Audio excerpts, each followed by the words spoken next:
Contract शुरू किया गया था और कॉन्ट्रैक्ट में आपका सेक्शन 3 से लेकर 9 तक बताया जा रहा था। फिर एक बार उदाहरण बता दिया जाए तब उसी को सेक्शन वाइज आगे बढ़ा जाए। उदाहरण हम ये बनाए थे कि ए प्रपोजल करता है यानी कि प्रस्थापना करता है। आपका बी से करता है कि मैं ये अपना मकान तुम्हें आपका 10 लाख रुपया में बेचना चाहता हूँ। अगर तुम रजामंद हो तो अपनी अनुमति या अपनी सहमति हमें संज्ञापित करो, भेजो यानी कि कम्युनिकेट करो या संसूचित करो। ये हम बताए थे। तो ऐसी दशा में आपका ये हम बता रहे थे कि ए द्वारा जब प्रपोजल किया जाएगा तो प्रपोजल का मेथड क्या होगा, ढंग क्या होगा, प्रपोजल कब का। बैठिए भाई। है 3 लोग बैठे। है जगह नहीं तो पीछे बैठ जाइए आप। बैठ। चलिए 1 घंटा बैठना है, किसी तरह बैठिए, बैठ जाइए हो। अरे आप ही इधर बैठिए, कहीं बैठिए। देखिए आपका फिर एक बार देखिए। अब ये हम बताए थे कल भूमिका में कि ए प्रपोजल करेगा तो क्या मेथड होगा। तो मेथड के लिए सेक्शन 3 हम बताए थे। जब ए प्रपोजल करेगा, बी एक्सेप्टेंस करेगा, या आपका कह सकते हैं तो क्या ढंग होना चाहिए। ढंग आपका सेक्शन 4 में दिया गया है। कब तक ए अपने प्रपोजल को वापस ले सकता है, रिवोक कर सकता है। बी अपने एक्सेप्टेंस या स्वीकृति को कब तक रिवोक कर ले, कब तक प्रतिसंहृत कर ले, कब तक वापस ले सकता है। ये सेक्शन आपका 5 में दिया गया है।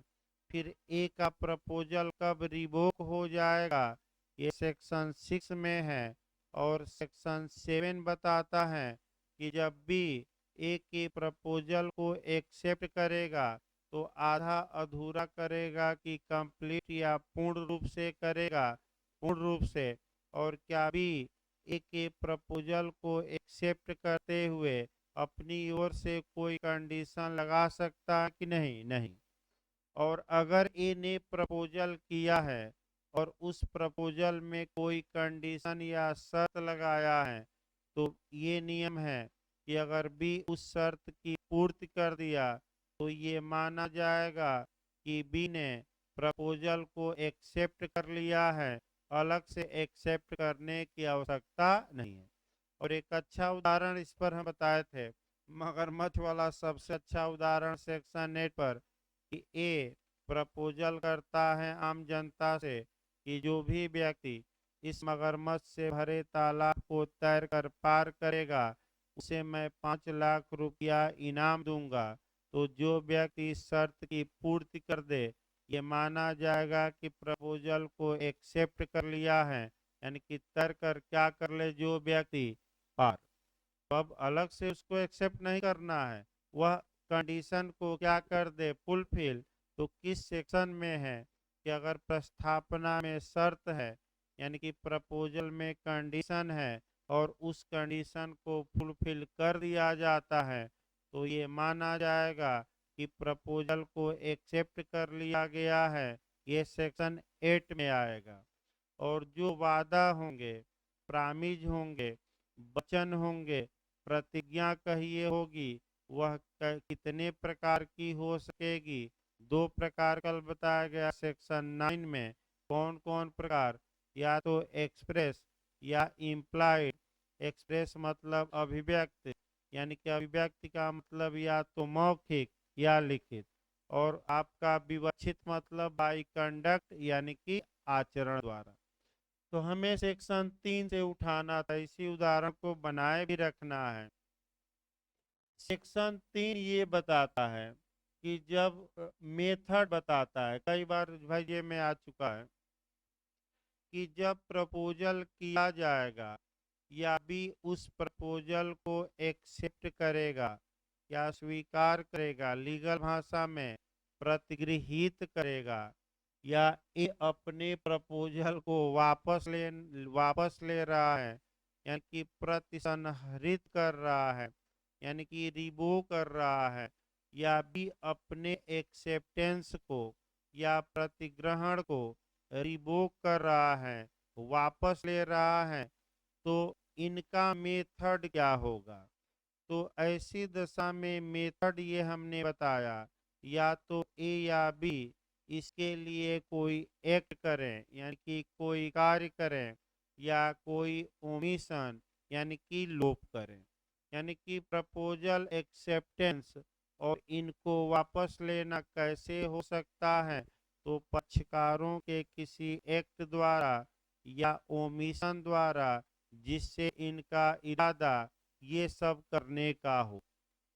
एक उदाहरण हमने बताया था कि मान लीजिए पत्नी है, अपने पति से प्रपोजल कर रही है कि मैं तुम्हारे खिलाफ मेंटेनेंस का मुकदमा नहीं करूंगी अगर तुम प्रति माह 5,000 रुपया हमें देते रहोगे। तो बताइए, ये एक्ट रहेगा कि आपका लोप रहेगा, यानी कि कार्य की लोप।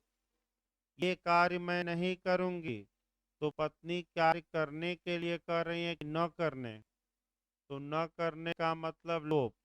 तो लोप द्वारा आपका क्या कर रहे हैं, प्रपोजल।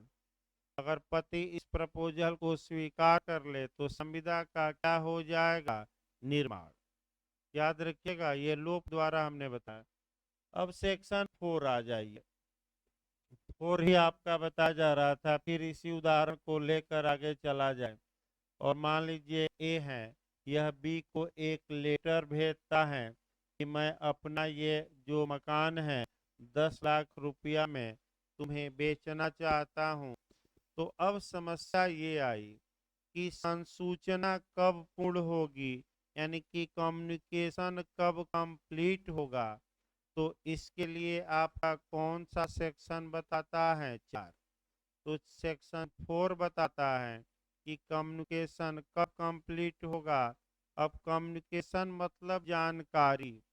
तो पहला नियम यह है कि जब ए बी को प्रपोजल कर रहा है, प्रस्थापना कर रहा है, तो ए उस प्रस्थापना को अपने मन में रखे कि बी को बताए।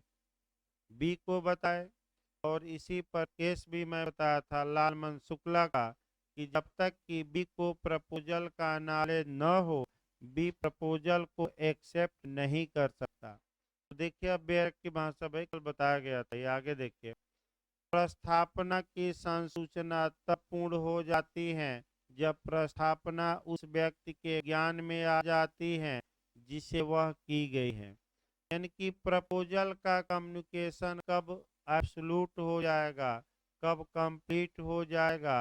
तो तब कंप्लीट होगा जिस व्यक्ति से प्रपोजल किया गया है वह प्रपोजल उसके नॉलेज में आ जाए। तो इस उदाहरण में बताइए, किसने मकान बेचने का प्रपोजल किया है, ए ने। तो कब कहा जाएगा कि प्रपोजल का कम्युनिकेशन कंप्लीट या पूर्ण हो गया, जब ए द्वारा किया गया प्रपोजल किसके ज्ञान में आ जाए, जिसे वह किया गया है। तो उदाहरण में बताइए, किससे किया गया है प्रपोजल, बी से। तो क्या बी के बिना ज्ञान में आए बी स्वीकार कर सकता है, नहीं। अब अगला देखें नियम, प्रतिग्रहण की संसूचना, यानी कि जो एक्सेप्टेंस है या जो स्वीकृति है उसका भी कम्युनिकेशन पूर्ण होगा, उसकी भी संसूचना पूर्ण होगी। तो फिर एक बार अब यहीं से आपका सतर्क रहना है। सतर्क ये रहना है कि बी ए के प्रपोजल को स्वीकार, एक उदाहरण भी बना लिया जाए भाई। ए ने 1 जनवरी को प्रपोजल बी से किया, ठीक। और बी ने जब स्वीकार किया 10 जनवरी को, बी ने डाक में स्वीकृति का क्या डाल दिया, लेटर। और वह लेटर ए के पास पहुंचा 15 जनवरी को। फिर एक बार देखिए, ए ने 1 जनवरी को प्रपोजल किया, बी ने उस प्रपोजल को 10 जनवरी को स्वीकार किया, स्वीकार करके डाक में लेटर अपनी ओर से डाल दिया। और वह लेटर ए को कब मिला? 15 जनवरी को। अब इसी पर आपका पूरा सेक्शन चलना है। जो ये बी ने एक्सेप्टेंस या प्रपोजल को स्वीकार किया है, इसकी संसूचना यानी कि इसको हम कहेंगे एक्सेप्टेंस का कम्युनिकेशन या प्रतिग्रहण की संसूचना या प्रतिग्रहण का जानकारी।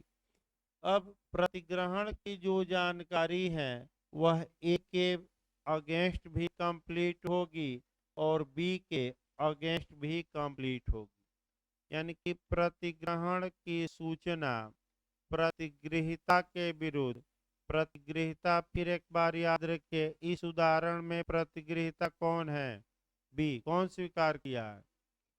तो बी अगर ए के प्रपोजल को एक्सेप्ट कर रहा है तो प्रतिग्रहण की संसूचना बी के विरुद्ध कब पूर्ण मानी जाएगी?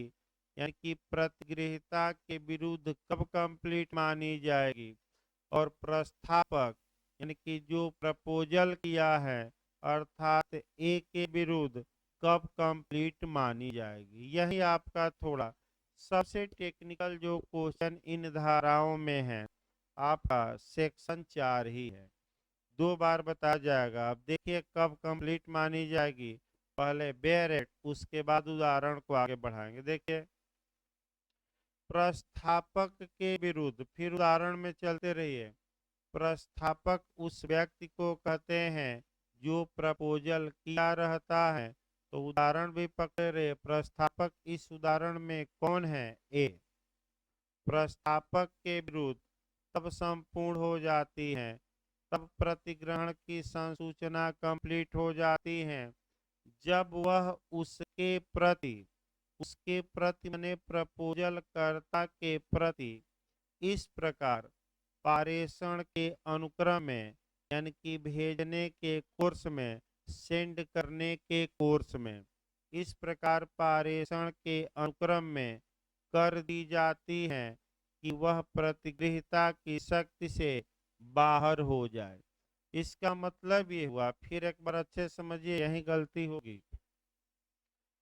ए के विरुद्ध यानी कि प्रस्थापक के विरुद्ध बी ने जो एक्सेप्टेंस किया है, प्रतिग्रहण किया है, ये बी के प्रतिग्रहण की संसूचना ए के विरुद्ध यानी कि प्रस्थापक के विरुद्ध तब कंप्लीट हो जाएगी जब बी ने आपका उस प्रतिग्रहण को पारेषण के अनुक्रम में यानी कि सेंड करने के कोर्स में यानी कि भेजने के कोर्स में ऐसा कुछ किया है कि अब बी की शक्ति से क्या हो गई है? वो बाहर।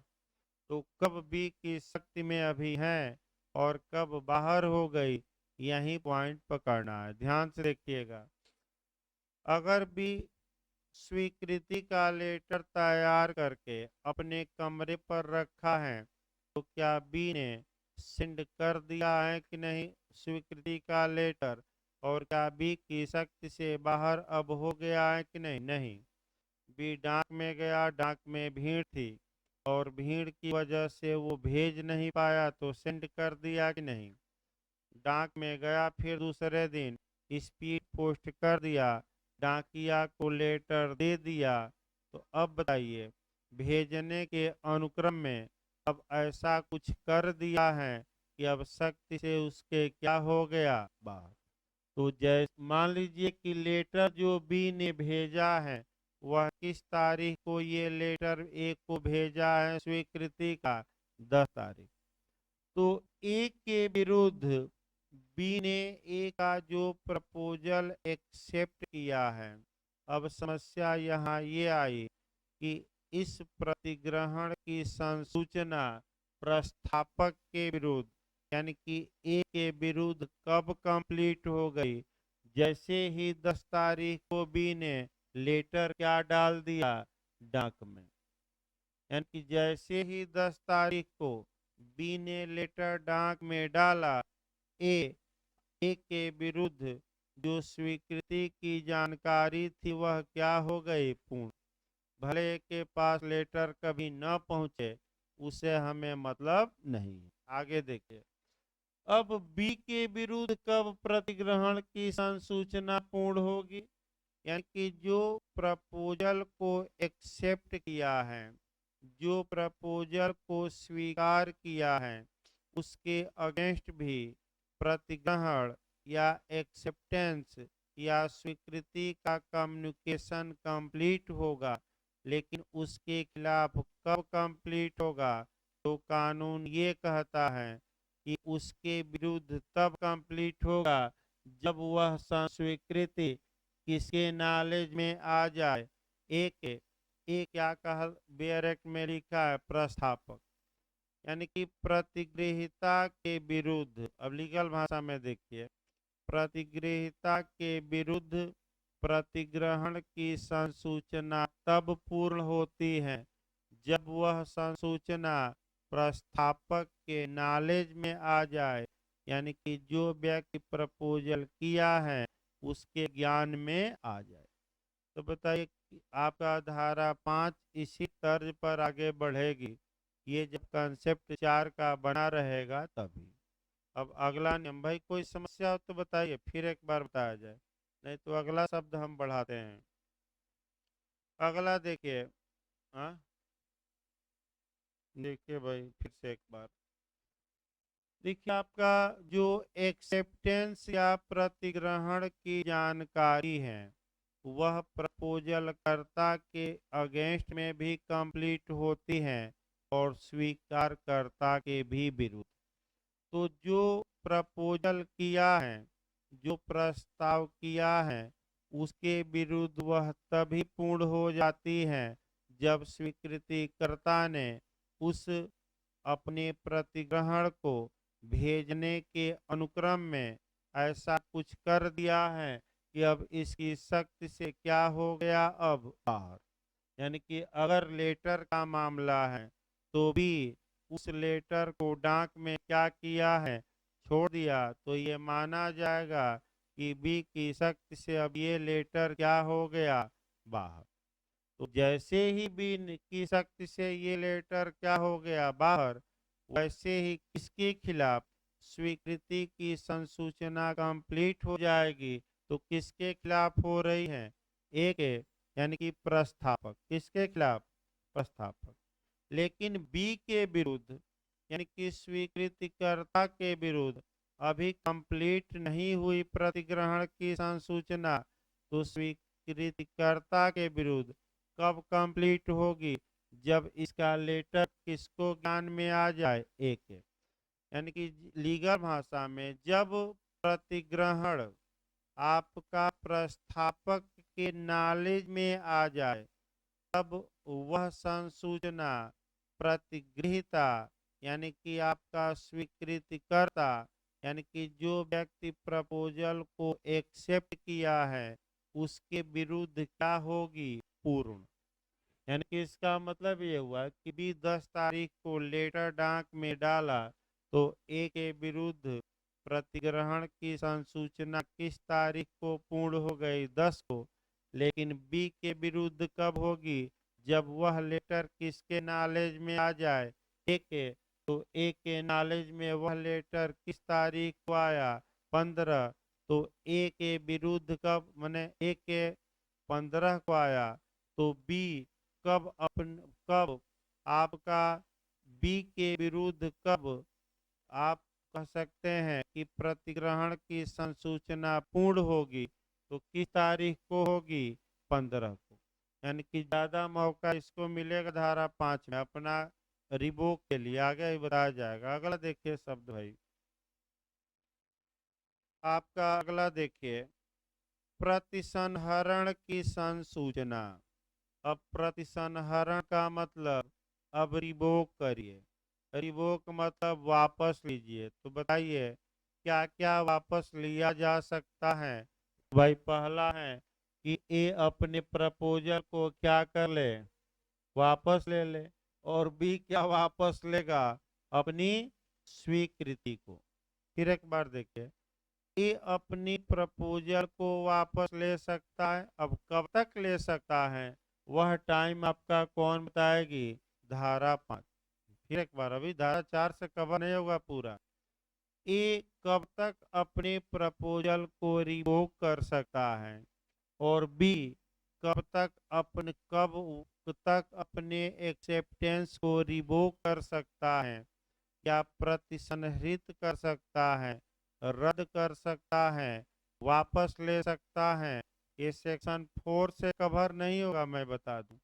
ये किससे कवर होगा? आपका 5 से। 4 तो केवल ये बताती है कि कब संसूचना पूर्ण होगी। तो फिर एक बार देखिए, अब वापस कराइए। अगर ए अपने प्रपोजल को वापस लेना चाहता है तो वापस ले सकता है, लेकिन अब वापसी की संसूचना कब कंप्लीट होगी, कब पूर्ण होगी, यही आपका बेयर एक्ट से देखना है। और बी अपना स्वीकृति वापस लेना चाहता है, कब तक ले सकता है, ये तो सेक्शन 5 कवर करेगा।